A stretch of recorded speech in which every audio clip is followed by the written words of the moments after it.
It's funny that all of these things are lumped under one label, drugs. I come from a sort of a peasant family. Both my parents were farmers and were just immigrants, basically.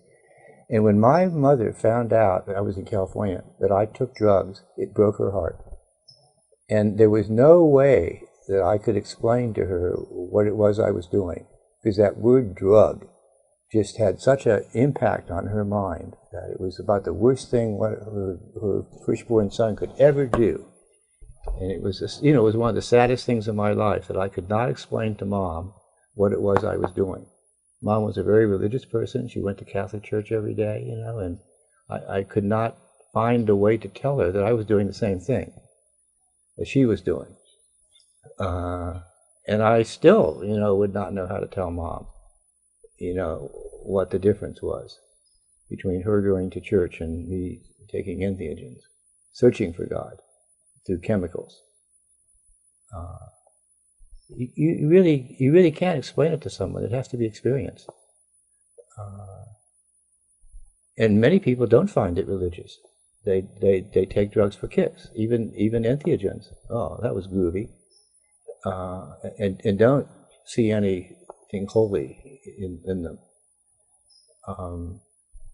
Our trainer, the mysterious Reno Di Caro, half Italian, half German, probably has not a spiritual atom in his body.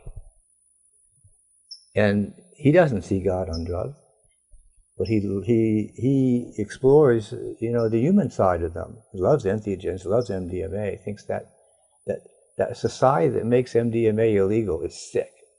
That's one of the best substances one could have for society. We need that substance as a culture. I think that after a certain age, I think it's really ridiculous that they won't allow terminal cancer patients to take whatever fucking drug they want. I mean, you can't argue it's going to be, if you're going to die anyway, why can't you take any drug you like? And the extension of that is, once you pass a certain age, I don't know quite what that age should be, you should be able to do anything you fucking want to your body without being prosecuted. So scientists and old people should have free access to any drugs they want. I think I qualify in both counts. So, but our society I don't even think that's enlightened.